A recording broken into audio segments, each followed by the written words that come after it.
Hello and welcome to Regional. Hello, I'm Matt, and for the first episode of Regional, we're going to be talking about Pokemon Yellow for the Game Boy Color. The first thing that we're going to be looking at is something that might seem like a minor cosmetic difference to some of you, and will definitely be something that all of you will be looking at me screaming at your screens going, duh! But let's look at the box art differences between the US and the Japanese release of this game. I know, one is in Japanese and one is in English, but when you actually look at the different pictures of Pikachu, you can notice that on the Japanese release, Pikachu actually has a happy, smiley demeanor to him, when on the English box, it actually has more of a, I'm angry, I'm charging, brr, kind of feel. And that is in no way an accident. This has happened countless times with different video game franchises being brought over from Japan to the USA, and some games even coming from the USA going over to Japan. It's supposed to make Pikachu look more rad and edgy and kick butt. And while it did work, when you look at countless other artists' renderings of Pikachu, you kind of notice that yellow kind of sticks out a little bit. And speaking of artwork, Jinx. Yeah, Jinx. Now, I'm going to assume that everyone knows about the Jinx Debacle, but if people don't, just going to shorten it for you guys. Basically, original Jinx looks like blackface. Nintendo realized this, or was told this. They then said, oh god. And then they changed it. And it's been changed since every game since, and it even got changed in the anime. Even in Japan. Holiday Hijinks was actually re-released a few years back in HD in Japan on television, and Jinx was purple. Why is that relevant here in a game that was released before Jinx was changed? 3 words. 3DS Virtual Console re-releases. Wait, no, Virtual Console's 2 words. Okay, four words. I can count. And here you have it. Jinx on the left in the US re-release, and Jinx on the right.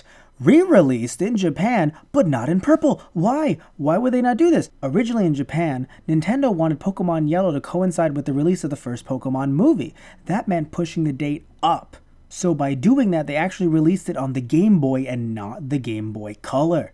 So their version of Pokemon Yellow was in black and white, so they can't do anything to change the color. The one thing I will say though, while I understand that they had to change the colors for the re-release, it really does look like a kind of awkward Microsoft Paint job on the left. It's very reminiscent of what happened to Mr. Popo when they ended up bringing Dragon Ball Z Kai over to Toonzai. Toonzi? It was CW, and they ended up, it was a newer block, I don't remember. The point is that I believe it's FCC rules that state that you cannot have blackface on television, and Mr. Popo, just like Jinx, fit the bill. Don't come after me, go after the FCC. If you disagree, it's not, I didn't make the rule, which is why we had Mr. Popo go from black to blue, which I guess is supposed to make us think of the genie from Aladdin. I guess? Either way, both looked pretty awkward. Also, if you don't believe me about the Pokemon footage, let's take a look at some of it now. So on the left you have the US version of Pokemon Yellow on the Game Boy Color, and on the right you have the Japanese version of Pokemon Yellow on the Game Boy. The only way you can experience the Japanese version of Pokemon Yellow in color is the same way you can experience the US version, with the Super Game Boy. Look at that. Look at that beautiful in color Pikachu. Look at him. So let's delve into the gameplay a little bit more and talk about some glitches that didn't appear in the US version. This glitch is called a Pokemart No Item Sell Match Corruption glitch, which is a pretty long name. Basically, if you try to sell at a Pokemart when you have no items, the screen is going to kind of get a little corrupty, and you can't obviously sell any items, so once you get out of that screen, everything turns back to normal. However, it does not work if you just sold an item and now you kind of don't have any items left. It will only work if you started up with no items at all. The next glitch is the 99 item stack glitch. This one is a bit harder to explain, but I'm going to try my best. Basically, if you have 99 of something in your bag and it is all the way at the end of your bag, at the end of the list, and you try to add another item of it, maybe from the Pokemart or from a PC or something like that, then what ends up happening is instead of the game telling you, you can't pick up any more of these, it then tries to add an item underneath, and that is where things get pretty glitchy. This glitch is called the item jingle skip, which is actually pretty self-explanatory, really. All you have to do is stand next to an item, don't get the item yet, but stand really close to it, save, shut off the game, turn it back on, continue your game, and immediately press A to get the item.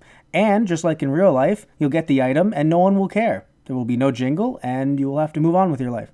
And the last one we'll be looking at is the Boulder Switch glitch. Having Pikachu follow me around as a kid made me so happy, and I can assume that the same thing happened to you guys, and when they brought that ability back in Heart Gold and Soul Silver, that was an amazing thing too. But focusing on this game, well, having a Pokemon follow you around is great, but what happens when there's little switches that you have to step on that can technically be triggered by your Pokemon? This glitch happens. Basically, if Pikachu stands on any of the boulder switches, minus the one on the first floor, you're going to be able to go through free. Now that we're done with the glitches, let's move into the game's code itself and look at some unused trades. There's an unused Butterfree for Beedrill trade in the game, but that was brought over from Pokemon Red and Blue. So what's new? Pidgeot for Pidgeot and Mew for Mew. I mean, no Mews in the game, but like, I assume it was a placeholder Pokemon? The interesting thing about Beedrill is that its original Japanese name is Chiku Chiku, which actually is onomatopoeia for prickle or itch, which is kind of funny because he has the little, stingers there, which, speaking of stingers, the English translation, even though it wasn't used in-game, is called Stinger. The reason why it was translated was most likely because of the fact that if you were to hack it in, they didn't want the game to crash. Or maybe there was a point when they wanted to put it back in the game. When it comes to Pidgeot and Mew, doesn't matter which one you use, they're both going to be named Matsumiya, probably after Toshinobu Matsumiya, who is credited in Pokemon Yellow under Game Scenario. In the English data, both Pokemon names have been changed to Marty and Bart. I can understand Marty from Matsumiya, but Bart. I mean, okay.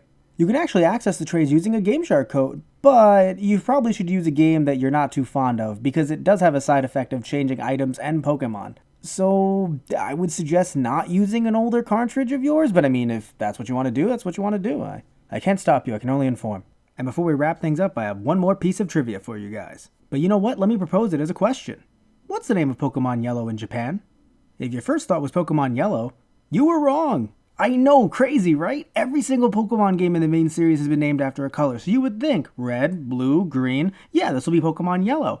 But that's its American name. And even then, there's some debate on what the official US name of the game is. There's Pokemon Pikachu Edition, Pokemon Yellow Pikachu Edition, Pokemon Pikachu Special Edition. There's a bunch of different variations of the name. Pokemon Yellow was the fourth mainline game released at the time, so I guess they must have thought, well, we're focusing on Pikachu in this edition, so it'll be Pokemon Pikachu Edition.